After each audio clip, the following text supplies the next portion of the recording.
Hey everyone, I'm Ronan, and welcome to my new YouTube channel. I was previously known as Blood Ronan Gaming. However, that channel was taken down, and I was given the opportunity to make a new one. So here I am now, with my new channel, talking about Fire Emblem Engage. I just finished clearing the game on Maddening difficulty. This was my very first run through the game. I went in blind, only knowing information from all the pre-release information like trailers and stuff like that. And I'm going to share with you my experience when it comes to the emblems, tips and tricks that really helped me out in Maddening difficulty to go on a brand new level and just really push my gameplay over the top. And even some things that some users on Serene's Forest, a fantastic community, they have a fantastic forum page there, and I learned some things from them as well. I'm going to share a few in this video. Okay, so let's start with the very first emblem that you get, and kind of like the mascot of Fire Emblem in general, Marth. Marth is a complete stud. He gives you bonuses to your strength, speed, and dexterity, all things that any melee combat would want, but he really makes avoid tanks just go to a complete new level. Gives the ability Perceptive, and at the low rank version gives you a plus 15 avoid, and also an additional avoidance of higher speed when initiating combat, and that goes up to 30 plus once you get him fully maxed out. Absolutely insane. He gets the ability Divine Speed, which is another sync ability with him. You perform an extra attack at 50% damage. So literally just at all times you just get an extra attack. That is really ridiculous. It's super good, and on a dragon unit you get healed for that damage from the extra attack. On covert units, it poisons the foe. You get Lodestar Rush. Launch 7 consecutive attacks with a sword at 30% damage. Can only be done to adjacent foes. On a dragon unit, it gives you 2 additional attacks, making it 9. Back up, it gets 1, making it 8, and then any mystical unit really shouldn't be using Marth anyway, but if you are, it does magic damage. Performance wise, S. He's getting S rank. Availability wise though, he's down there in the dumps D wise. So overall, I'm giving Marth an A rank because the sync skills that you get with him are just so damn good, and the stats you gain from him are really great as well. One thing to note about Marth, I think he's best on a Leer, but if you actually put him on Alchrist, it's actually broken.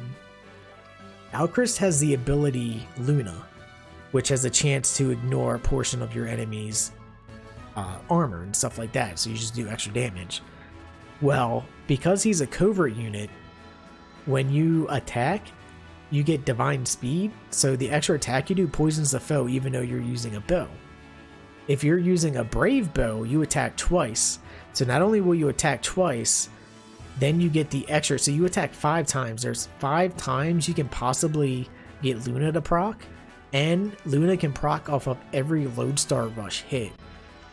But wait, there's more. Marth also has break defenses, so if you break a foe, you make an extra attack at 50% damage. Marth is super good, super good, and what makes him really great in the early game is the fact that you also get a rapier, which is his starting weapon, which also is super effective against cavalry and armored foes. Celica is someone that at first I was like, wow, she is fantastic, hands down the best unit for a caster. I was wrong. Celica is really great, don't get me wrong. She gives +3 strength, which why would a magic unit give you +3 strength? I don't know. But she gives you +5 magic and +4 resistance as well, all at bond level 19. Celica has some really great skills. You get Holy Stance, so if a corrupted unit attacks you, you do a portion of the damage back at the enemy. And at max rank, it is 50% damage. This is good and bad. On Maddening difficulty, you're trying not to take that much damage anyway. But I've had a few instances where it actually got me kills by accident, or I thought I was going to die on the next hit, but they ended up dying anyway, so it's kind of useful. Really though, you use her for 2 things. Warp Ragnarok, is really great for any sage, because the sages get additional, like their movement's terrible. It's not that great. They get 20% increased damage of Warp Ragnarok, which is great because it makes your big ability that can't be dodged or blocked do extra damage. But she also has Echo. You can attack with 50% damage and attack twice. So say there's a low enemy to your left, and then you have another enemy to your right. You can use Echo, attack the enemy to the left, finish it off, and then attack the enemy to the right. What makes this even better though, and I personally used her on Ivy specifically because Ivy has her personal class that lets her be a flying magic user, and flying units get additional 5 distance with Warp Ragnarok. But Echo with Ivy is insane. Because you can proc her personal ability, you could possibly have 2 chances for it to proc and do more damage than you normally would have done just from using the tome once. I really like the combo with her, and if you also have Draconic Hex from Corrin on Ivy Learned, you can use Echo, hit 2 different enemies, and also put a debuff on both those enemies, and then have another unit come by and finish them off. So overall, I think Celica isn't as great as people think. I used her more for teleportation than anything. I found her more useful to be someone like, okay, I need to teleport from point A to point B really quick. Maybe my dancer, like I'm split, so I can do that, and then my dancer can dance me, and then that character can heal someone. Overall, I don't think Celica is as good as I thought she was initially. I'm giving her a B. Alright, next we have Sigurd. Sigurd is hit or miss depending on how you use him. His abilities that you can learn from him are insane. Canter, being able to move 2 spaces after acting, what a great ability. And Canter Plus is actually 3 spaces. That is insane. Getting that on any character, like your dancer having Canter is amazing. Any range unit with Canter is super good. Specifically Canter on a Wolf Knight. Wolf Knights go in. Like, hear me out for a second. You have Draconic Hex on your Wolf Knight. You have Canter for your other ability. The Wolf Knight's personal ability Hobble makes the enemy only be able to move 2 spaces after combat. You have a dagger of your Wolf Knight. So you go in, you throw your dagger from ranged. Not only are you going to poison the enemy and debuff them with Hex, but they also can only move 2 spaces now. And because of Canter, you can backpedal and kite them. Like, you can literally, if you know there's a unit, say there's like a really strong unit that is in range of 1 person, having that Wolf Knight with every ability I just told you about can just kite that guy indefinitely. It's insane. Anyway, Sigurd also gives momentum, so you gain attack for every tile that you move, which is really nice. He has Gallop, so when you actually are engaged, he gives you an additional 5 movement. On a covert unit, it makes it so you don't pay any extra movement cost on any terrain. On a dragon unit, it gives you 1 additional, so you're at total of 6. And on cavalry, he gives you +2, giving you +7 movement. Insane. It's super strong. Like, I cannot tell you how good that is. Having Sigurd on a low movement class is so good. I personally used it with a warrior, with a longbow, or a radiant bow, specifically with Anna. The combination of that and Brave, or the assist plus ability you get from Lucina to attack randomly, chain attack anywhere. Like, I was chain attacking all over the map because of that, and it came super in handy later on. But that's in combination with stuff. Overall though, like, Override's okay. Doesn't really do that much damage, but it is pretty funny to see like 8 or 9 people lined up and you just boom, zoom in, do all the damage to him and stuff like that. Sigurd though, for what he is, he gives some useful skills. We talked about Canter. He gives hit plus 15 that you can learn, which is really nice for low hit people, axes specifically. But he's really great with tanks. Like, you put him on a tank, and guess what? That tank is moving all over the place. Especially early game with Luis. Overall, Sigurd, again, I'm giving him a B. He's really great when it comes to certain setups, but you could also completely ignore him and just put him on your dancer, and now you have a super dancer that can just move anywhere they want. Alright, so up next, we're going to be talking about Leif. Leif is weird. He seems like, I don't know. He's one of those emblems that I feel like you could go the entire game and not use him, and you would never even notice. At the same time, though, with certain setups, he is ridiculous. So Leif is really cool because he has one of every like weapon type basically. Like stat wise he gives you plus HP, plus 3 defense, and plus 5 build. Specifically on Tamara, he's really good because she has really low build, so wielding heavier weapons is bad for her, so that helps out with that. Her racial or personal skill does damage based off of defense, so getting the extra 3 defense is nice, and getting the extra 7 HP for a melee class is never a bad thing. So specifically with her, she's really nice, but I actually use Leif with one of my tanks as well, and it worked out really great for most of the game when I had him. So Leif gives you arm shield plus when you're at max. So when you have weapon advantage, you take 7 less damage. And when you're engaged, you have adaptable, meaning you'll always change weapons depending on what the enemy unit's using. So no matter what, you're going to have the weapon advantage to have this to take 7 less damage. But on a tank class like General, you get plus 5 defense during combat as well, which is really nice. So for a tank, it can be super useful for enemy attack phase, so you can just have less damage. But he also gives you some other great things. Quadruple hit, his engaged skill, you do extra damage as a dragon. You can gain 1,000 gold if you're a covert unit, and the trigger is your luck stat. And then Quiet Depth breaks foes. He also gives you Vantage plus. So if you're at 75% HP or less and the foe initiates combat, you counter before the foe's first hit. So one thing I'm going to point out, him with Panette is a really great combo as well. Her racial gives you 10 crit chance when you're below max HP. If you combine that with Wrath as well, which gives you crit per HP that you're missing, Advantage plus already built in, you're looking at a critting machine that will just always attack first, even on enemy phase, and probably crit. Overall, I think Leif is B to A tier for me. Could be better, could be worse. He's got niche scenarios where he's really good, but really, I mean, Vantage and Arm Shield Plus, you can realistically just inherit that anyway. So, alright, next is Roy the Boy. Roy. I wanted Roy to be so good. I really did.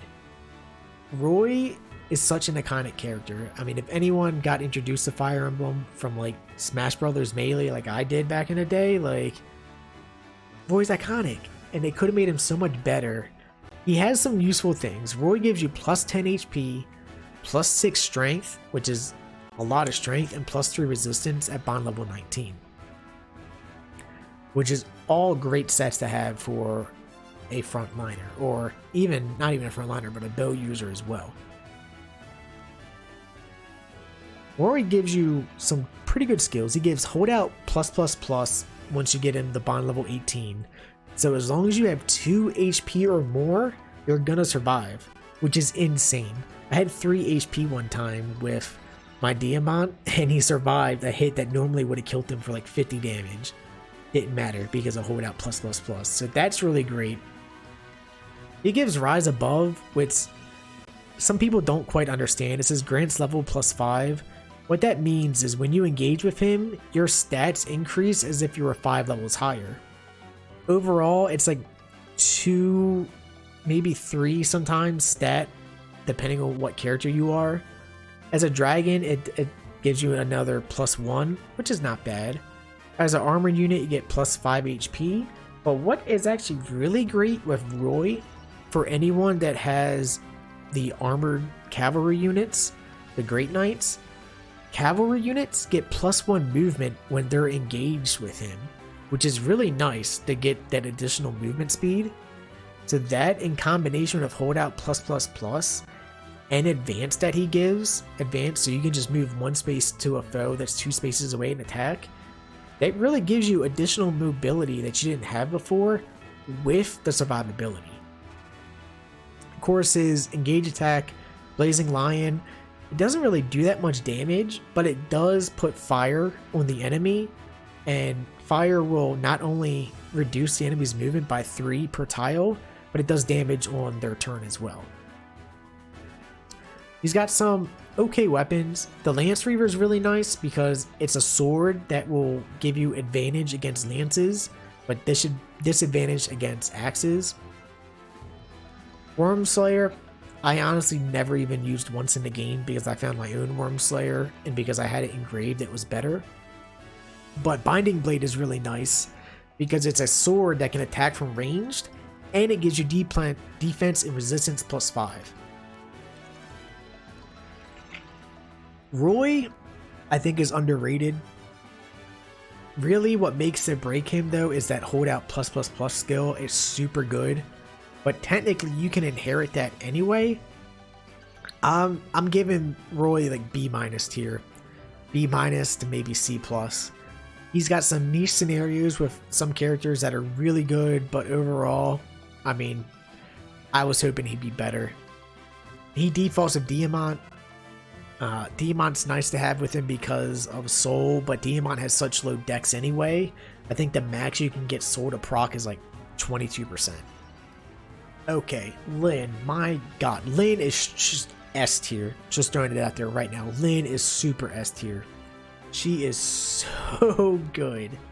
Like, Lyn is on a whole nother level of broken.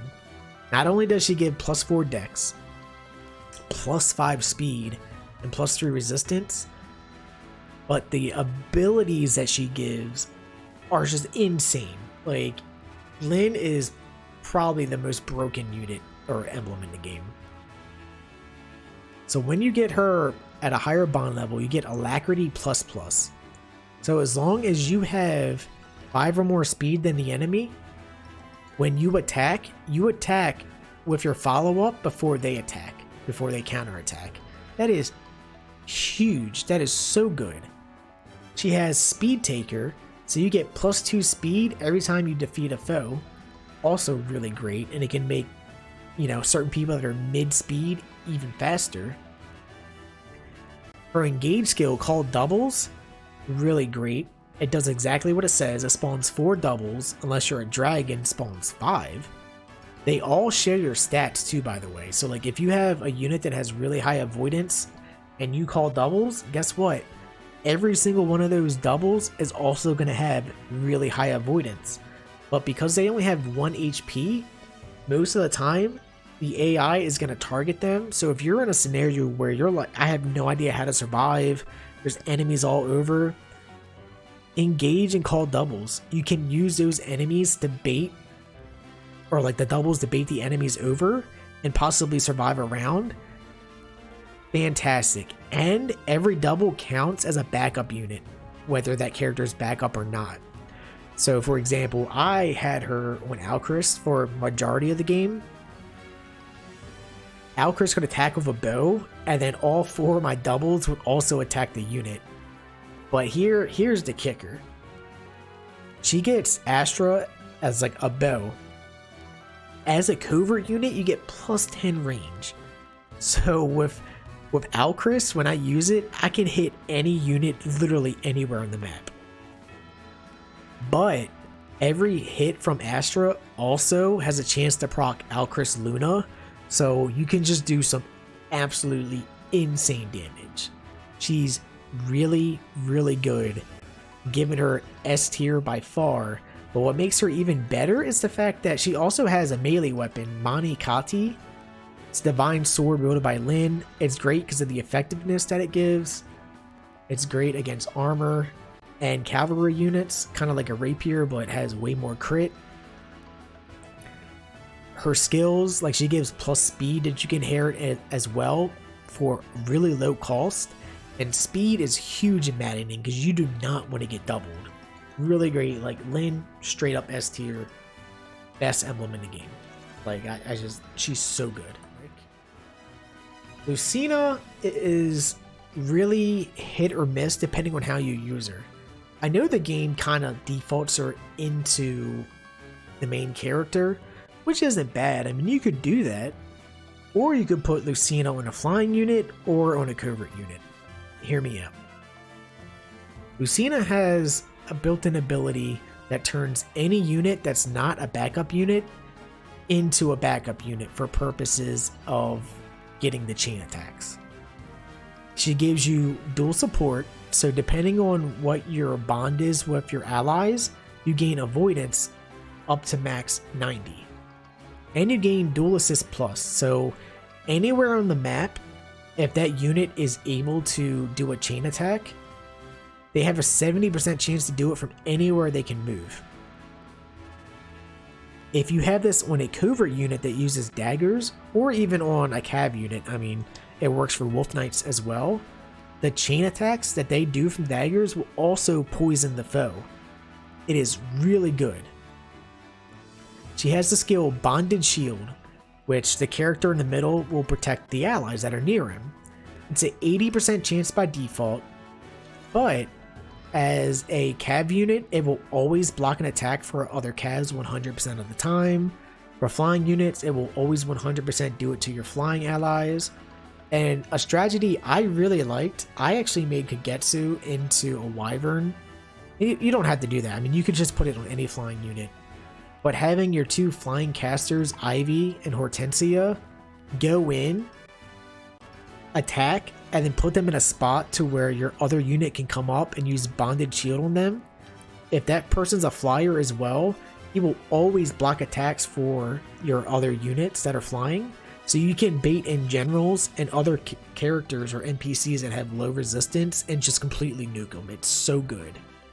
The All for One ability is okay. Unfortunately, the backup attacks, like the chain attacks, have a chance to miss unless you're a dragon.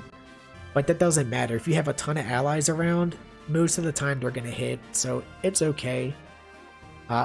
Because of Bonded Shield alone, I'm giving her A tier. But the fact that you can put her on other units, like dagger units and stuff like that, like she's very versatile. The dual assist ability is really great. That's just any backup unit can learn, especially warriors of bows. Like, oh my god. My Anna Sigurd with the Radiant Bow and having Dual Assist Plus, like, it was such a broken combo. So I really like Lucina. Okay. Ike is next. Ike is a powerhouse. He gives you HP, he gives you strength, and he gives you defense for using him. All things typically you think Ike would give because he's just a frontliner. You beat me up, doesn't matter, I take it to the face and just beat you down. Like, he is awesome. Ike gives some really great skills. Just for having him, you get reposition, which is great because then you can take an ally and move them to a space behind you. You can also inherit that ability as well at a low SP cost. You get Demolish, which isn't a big deal. It just lets you break any terrain in a single blow. Kinda pointless. Who cares? He gives you Wrath though, which is really good. At the start of combat, for each HP that you're missing, you gain +1 crit for a max of +30 crit. And he gives you Resolve Plus at bond level 18. If you're at 75% HP or less, you gain +7 defense and res as long as your HP stays below 75%. He makes any unit so much tankier, but it gets even better. So his engage skill, Lagu's Friend, you take 50% less damage, but your avoidance is set to 0. As a dragon unit, aka Alir, you take 60% less damage. It's good and bad because you're guaranteed to get hit, but you take reduced damage, and when you're below 75% HP, you get even more bulkier anyway. It's really good. And then Great Ether. gives you another 5 defense and res for 1 turn, but you can't move. And on your next turn, you attack in 2 spaces and you heal 30% of the damage you deal, sword and axe only. As a dragon unit, you get +1 damage per hit taken, which is kind of funny. Like if you have someone that's like has a brave bow that's going to double you, they hit you 4 times, you're already going to be doing extra 4 damage on that. Flying units get extra 5 res, and then armored units, which I'm sure most people will probably use him on, get 5 extra defense. Ike is a monster. Him and Panette together are like the greatest combo in the world, and I wish I would have used it so much sooner in my playthrough. I didn't use it until the very end. Because of her racial, they give you extra crit when she doesn't have max HP in combination of Wrath, and because she has the highest strength potential in the game with her max stats and growth, she just becomes a slaughterhouse with Ike. Really great combo. He's really great with Jade as well. Like, Ike literally can make any frontliner good. And Diamant. He is super good at Diamant too. I'm a big fan of watching Lucky Crit streams. He's been streaming the game in Maddening mode, and I watch it in the background while I'm working. And he already said he thinks Erika is probably the worst. I completely disagree. You don't get Erika until much later in the game, don't get me wrong, chapter 16 specifically. But she has some ridiculous skills. Things that can turn low damage units over the top. I mean, I love Erika. So she gives weird stats. She gives you luck, dex, and magic. But all her weapons are melee based. So why would she give plus magic? I really don't know. Erika though has some great skills because it's her and her brother, Emblem, if I said that correctly. They're from Sacred Stones. They give some great skills. So you automatically get Lunar Brace. If you initiate combat with a physical attack, you deal damage equal to 20% of the foe's defense, like additional damage. And once you get the bond level 13, it becomes 30%. So for dagger units that maybe wouldn't hit that hard, or maybe you have another unit that just isn't that strong, it automatically makes them do more damage, and it makes melee units against heavy defensive enemies like generals actually be able to do damage against them. But it gets better. You have the option to switch to her brother, which turns Lunar Brace into Solar Brace, making you do or heal 30% of the damage you normally would deal. You take 5 less damage from her other skill as well. And then when you turn into Solar Brace, it just makes you do 5 additional damage. When you use Engage, you get Sacred Twins. So you get the benefit of both her and her brother, both those effects, all at once, which is really great. And then her Twin Strike ability does tons of damage. It's effective against Corrupted, which is particularly useful later in the game because that's like the #1 enemy you fight later on. Calves do 50% additional damage, or at least the Ephraim portion does, and then Dragon just does 20% damage in general. I found her to be super powerful in a Wolf Knight. I destroy. I had a Wolf Knight with the polearm, and then because all her weapons are swords, I had access to swords as well. And the level 15 bond weapon you have is super useful because it's super effective against Corrupted. I loved her so much. I used her on Diamant as well. It boosted Diamant's damage up substantially because he always had that physical damage. But because I could self-heal at any time I wanted, because I learned the ability Hold Out Plus, I literally could never die. Because I was always self-healing because of Solar Brace. It was so good. It was such a great combo. And one thing that they, I forgot the user, but a user on Serene's Forest Forum said if you put her on the Martial Master, because their fist weapons are considered physical damage, but they also scale their damage from your magic and your strength stat. Having Erika on that just puts them over the top, because not only do they attack twice, but you could possibly attack 4 times with your speed and just completely annihilate someone. It's really a really good combo. I think Erika is severely underrated. I love her. I'm putting her in the A tier. Alright, Micaiah. Micaiah you get pretty early on. I'm pretty sure everyone slept on Micaiah a lot. We all know she's really great because it can turn any non-healer into a healer. She gives plus magic, plus res, and plus luck, which is to be expected. I mean, she's a healer, but she gets some really great skills. So, Healing Light, when you heal an ally with a staff, you recover 50% of the amount healed. So automatically, whatever unit this is on, if they couldn't heal before, they can now heal, and they'll also heal themselves when they heal others. You have your augment of your staff range. So your staff range literally gets increased by 5, and the area effect gets increased by 1. So you can do AoE heals, you can do AoE freezes on the enemy, AoE obstructs, AoE silences. You can even entrap the enemy and pull them to you and pull multiple enemies. You can do AoE warp. You can warp yourself and 3 other allies to another spot. It's super useful. And of course, we all know Great Sacrifice. You go down to 1 HP and heal everyone the max. It's so good. I'm giving her A tier because of the utility that she gives. But the weapons that she has as well are particularly useful as well. Nosferatu is really great because you can attack and heal.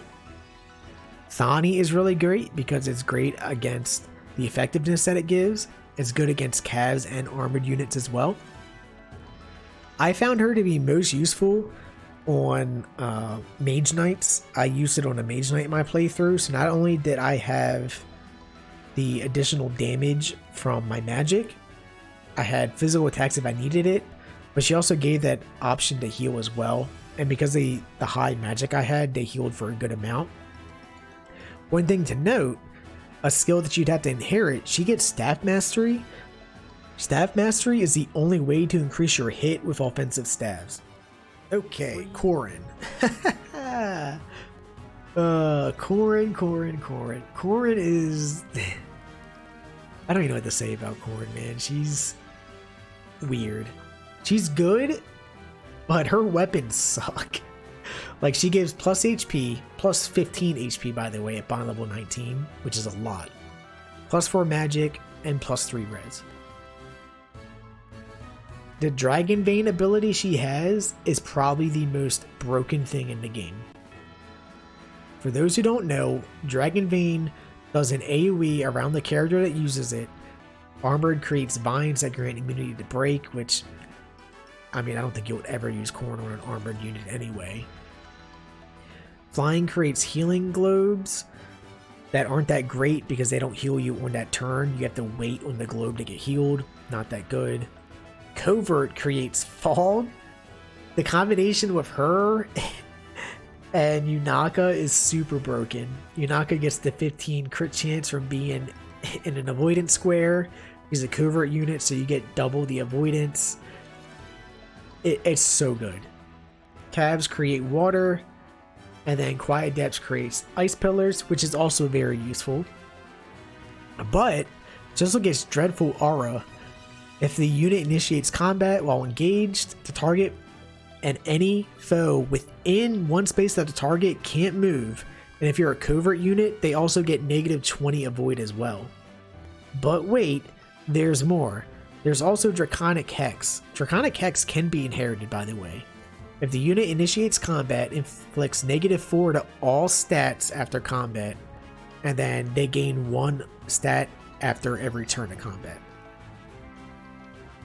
It's so good. Her and a covert unit, specifically Yunaka, is like probably the best pairing you can do with her, because she also gives pair up, which prevents you from taking damage from chain attacks.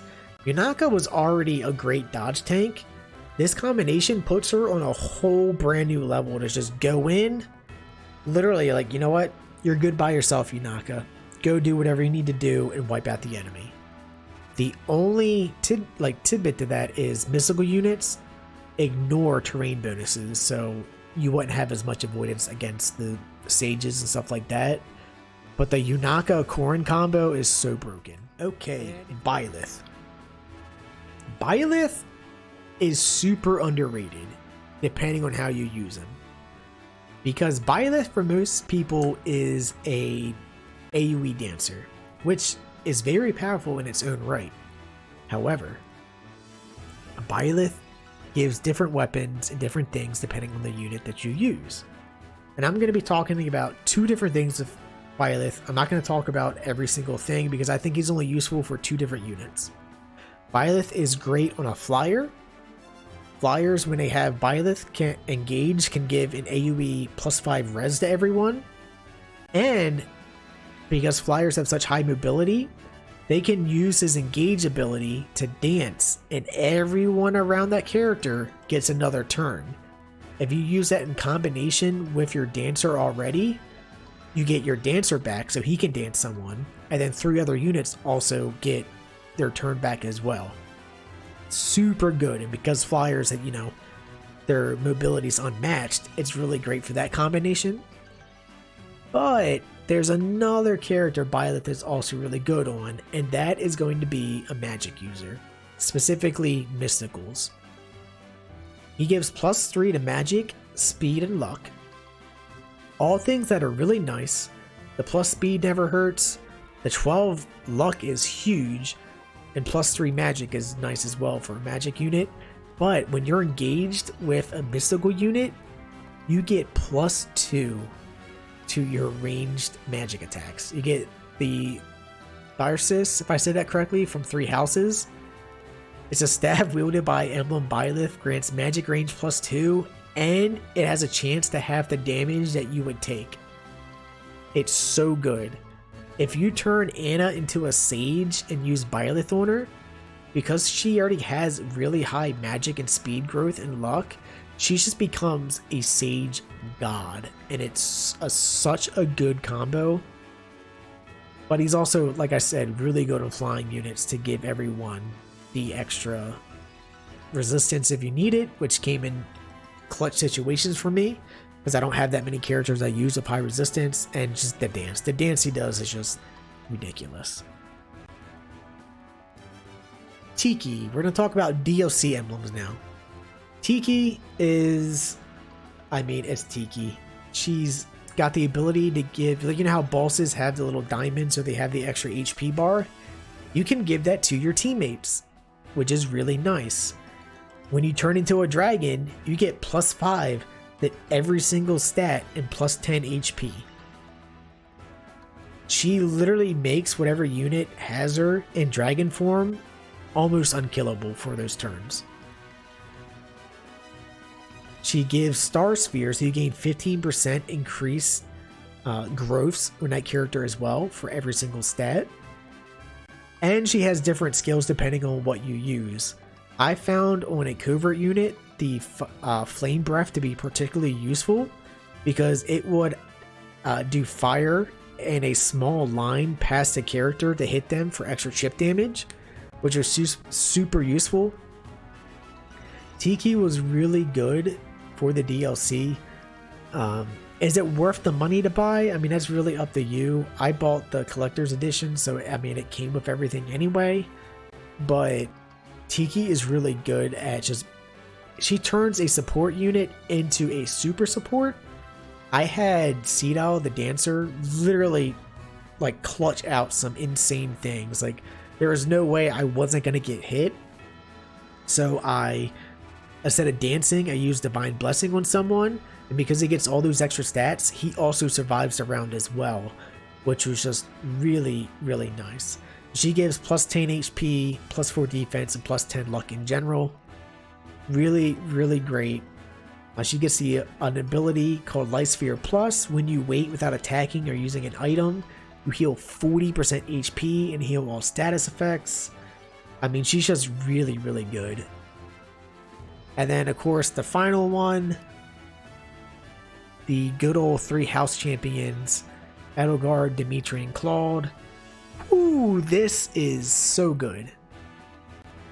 So she gives +5 strength, +4 dex, and +3 defense. Depending on what character is out at the time, because they switch randomly, you get gambits. There's the Flame Gambit, which does exactly what it says. It puts an AoE fire spot out. You have to be careful because it does it on the character as well, unless you're at ranged.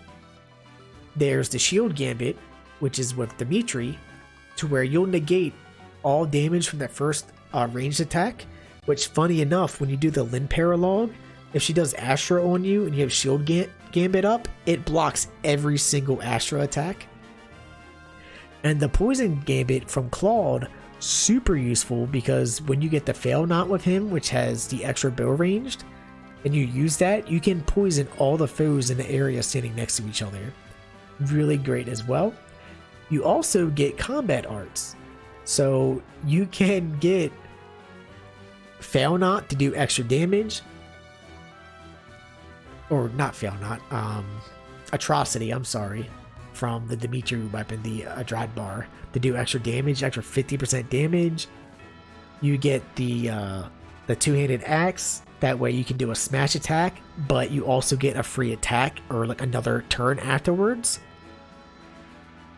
You get the ability Weapon Sync for syncing with this person, to where if you're attacking with the weapon that the emblem has, you just get extra attack. And when you're synced, you always get it. Really great ability to actually inherit. I had the main character Lear inherit it, so when I was with Marth, I always got the extra 7 damage. It was really great.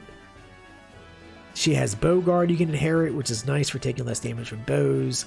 She gives strength +5 and dex you can inherit. She's really good. But here's the thing. The super broken thing. Edelgard and Byleth have an interaction. If you have a character that has Byleth standing next to your character that has the 3 houses people on them, and you use the 3 houses engage skill, it's called Houses Unite. You attack with every weapon at 50% damage, but after combat, you get to take another turn. This is where it's super broken, okay? You go in with Edelgard, and I've done this. This is how I helped kill some bosses. I would go in, I use Smash, so I get another turn. Then I use Poison Gambit, so now the enemy's poisoned. I run up and dance with my Dancer. Gets another turn, and because my Dancer has Canter, I move him to another spot. I fly in with my flying unit that has Byleth. I use Goddess Dance and put that person right next to my unit that has Edelgard. So now Edelgard's back up. I use Houses Unite Plus, so I use my big damage ability, get another turn again. I attack again, and if that guy was somehow still alive, my Dancer's back up that dance the Edelgard unit again. It's like getting 5 turns in one. It's absolutely insane.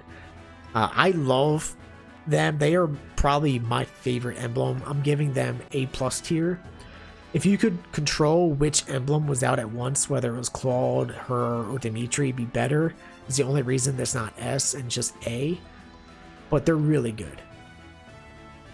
There is a 13th emblem I'm not going to talk about because it's very spoilerly. It is a huge spoiler and it's really good. It's so broken. Use it. That's all I can say. Just use it because it's super good and it's on a whole nother tier list of being broken. But yeah, this video is probably really long because I talked about every single one. But yeah, thanks for watching. If you somehow made it to the end of this video, you're awesome, and thanks for listening to my rant about, these guys. I'll see y'all next time. Bye-bye.